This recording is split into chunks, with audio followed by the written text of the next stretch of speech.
کمریاں شاخ صنوبر سے گریزاں بھی ہوئیں، پتیاں پھول کی جھڑ جھڑ کے پریشاں بھی ہوئیں، وہ پرانی روشیں باغ کی ویراں بھی ہوئیں، ڈالیاں پیرہن برگ سے اریاں بھی ہوئیں، قید موسم سے طبیعت رہی آزاد اس کی، کاش گلشن میں سمجھتا کوئی فریاد اس کی۔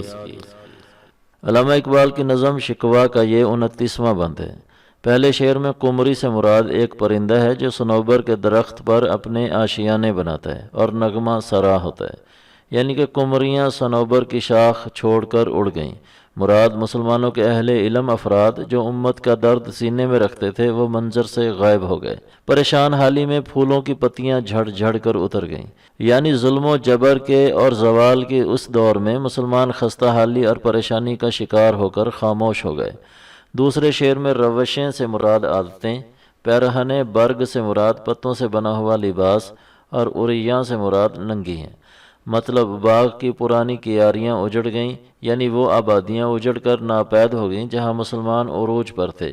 ڈالیاں پتوں کے لباس سے خالی ہو گئیں، یعنی آبادیاں امت مسلمہ کا درد رکھنے والوں اور مسلمانوں کو عروج پر لے جانے کی کوشش کرنے والوں سے خالی ہو گئیں۔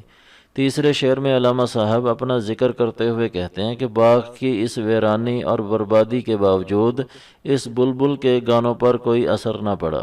وہ موسموں کے اثرات سے متاثر ہوئے بغیر بہار اور خزاں سے بالکل بے پرواہ ہو کر نغمہ سرا ہے اور صدائے حق بلند کرتا رہا ہے، یعنی زوال کے اس دور میں جب سب مصلحت کے سبب خاموشی اختیار کر گئے، میں یہ صدا مسلسل بلند کر رہا ہوں کہ کاش اس باغ میں کوئی تو ایسا ہو جو ان کے فریاد سمجھ سکتا ہو، جو ان کی بات کو سنے سمجھے اور ان کا ساتھ دینے کے لیے تیار ہو جائے۔